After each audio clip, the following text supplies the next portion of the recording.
What is going on YouTube? Bryce Builds It All back, and it has been a minute since the Cessna 172 has been in the background of the video. In this video, I need to rebuild the fuel selector valve. The fuel selector quit working. It's letting fuel out of the left fuel tank. It's not letting any fuel out of the right fuel tank. Well, it is, but it's like drops compared, and it doesn't really matter what position the fuel selector's in. So I'm gonna tear into this and get that out. As always, stick around. Now, before I get too far into this, I do want to apologize in advance. I've ordered new batteries for my Hero 9, but they haven't came in yet. So I am once again filming on my Hero 4. So the footage may be a little shaky here and there. I do apologize for that, and the audio might not be as good, as well as the video might be a little brighter than usual. But I will get back to filming on the Hero 9 very soon. But without any further ado, step one, I need to get all the fuel out of this thing. Since I am defueling the aircraft, I've got a pump. I'm just gonna pump it out off camera, put on some music. I've got a heater set up way over there, away from the fuel tanks. It's just an electric heater anyways, which means I can't use my propane heater. I have like a really nice 80,000 BTU propane heater, like one of those kind of jet heaters.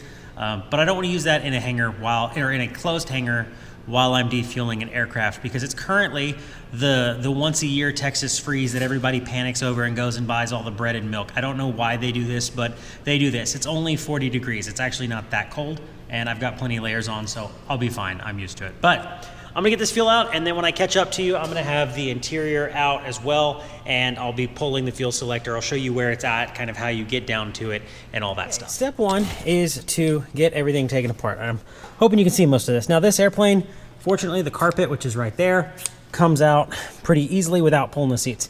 But I did pull the locks out of the back of the seats so that I could get them as close to the back seat as possible. Depending on your airplane, you may have to take them all the way out. But I'm gonna put this light sort of down in here, and I'm gonna show you the fuel selector.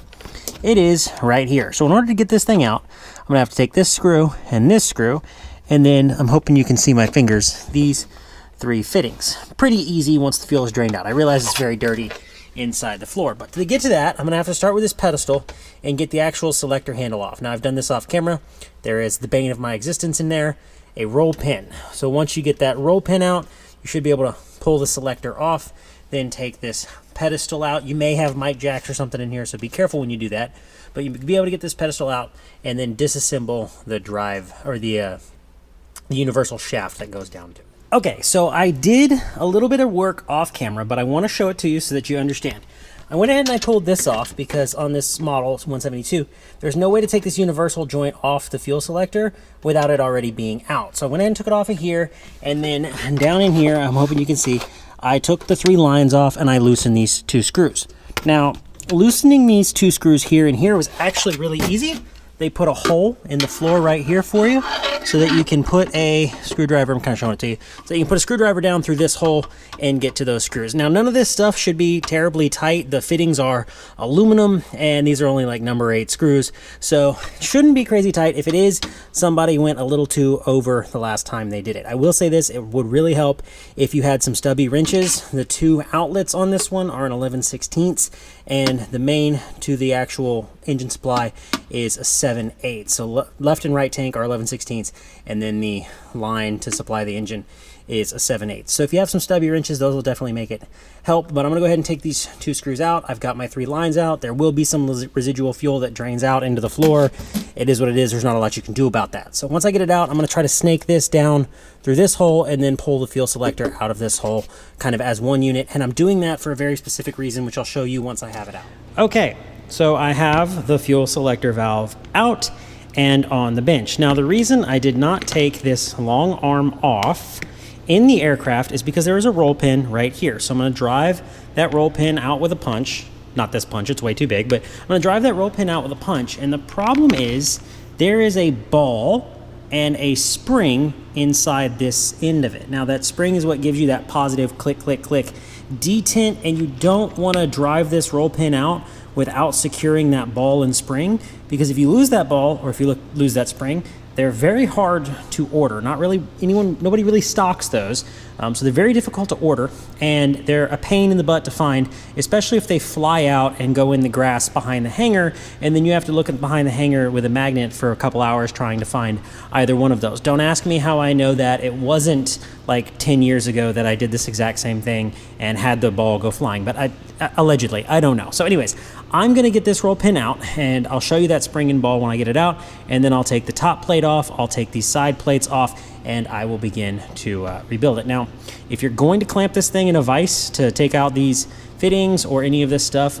word to the wise, make sure you wrap the vise in a lot of tape, and you just want to barely clamp onto it so that it's holding it. You don't want it squeezing down on top of it. You will mar up this aluminum quite bad, and this gasket is my mating surface or my seal for the top of this fuel selector valve.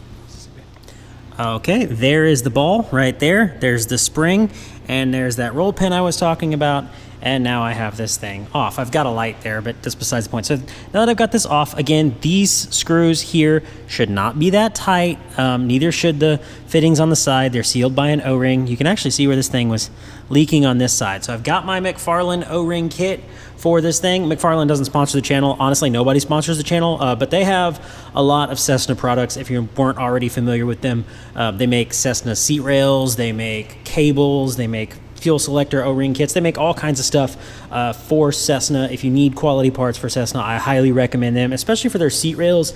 They don't forego the seat rail AD on Cessnas, but their seat rails have more material than Cessna's original seat rails, so they do last longer, in my opinion. But anyways, I'm gonna go ahead and get these 4 screws out. I'm working with the camera in my hand, so I can't really film every single thing, but I'm gonna get these 4 screws out real quick. That's pretty easy.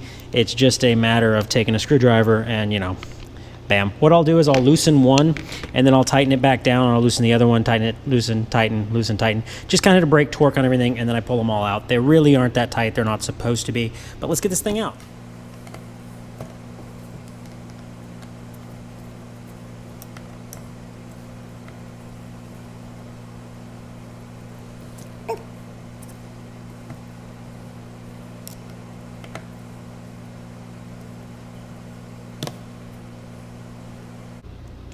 Let's see what surprises are hiding inside of here.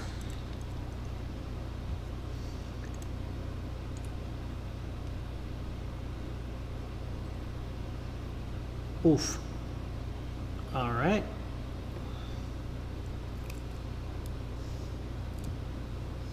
I'll take this old O-ring here. I'm going to very carefully take the balls out.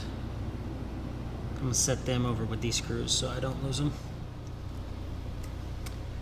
I've got it taken apart now. I've got all the parts out of it. I cleaned it up as best as I could, so I'm gonna go ahead and put all of the new O-rings in it. I kind of lay everything out as I take it apart so that I know where things go.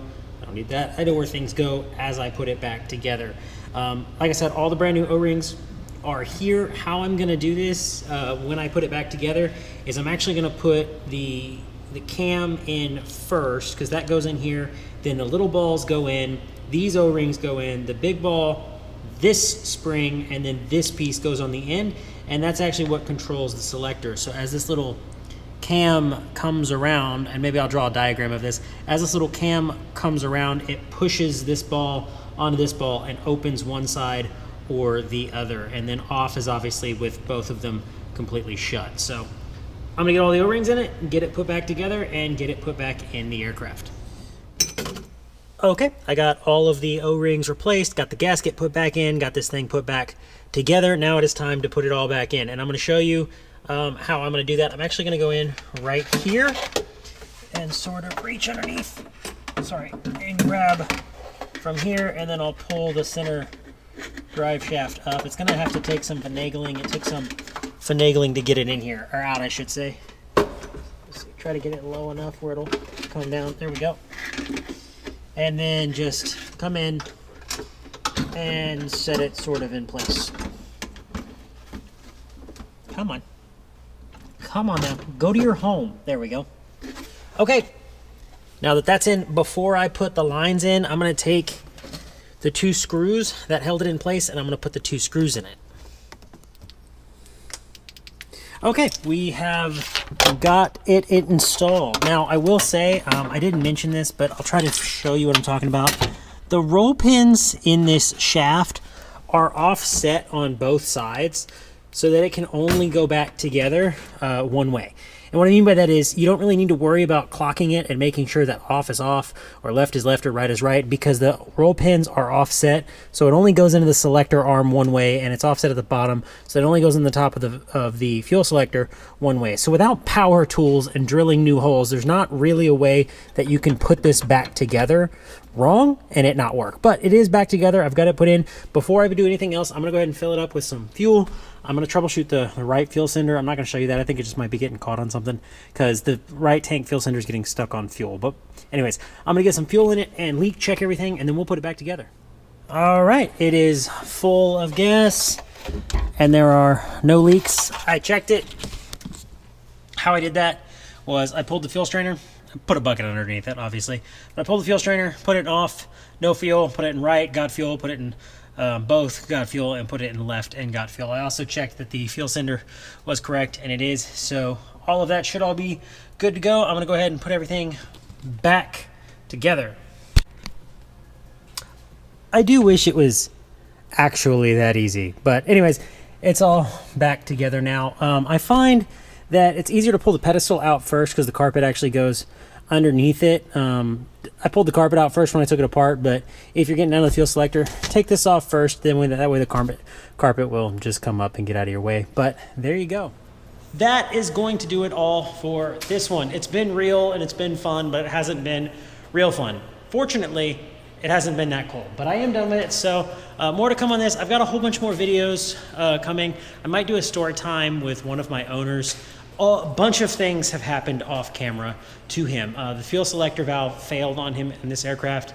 His other airplane, the Velocity, actually had a small avionics fire in flight, and he had to make an emergency landing. So if he's willing to come onto the channel and maybe tell the story kind of about what happened and what caused it, that would be, I think, some really good content. It's gonna sound awful, but I wish it had happened when he was here locally and not while he was on a trip somewhere. Just that way I could have fixed it and could have shown some of it on the channel. That sounds terrible, but I am glad that he is okay. He unscathed, made a safe landing, fire was out, no big deal. But the airplane's now off base getting repaired somewhere else. So anyways, that's gonna do it all for this video. Thank you so much for watching. Make sure you leave us a like, leave us a comment, subscribe, all of that good stuff. I'm gonna be filming a whole bunch of aircraft videos, A&P related stuff in the next couple of weeks, so make sure you tune in for that. As always, go build something and be easy.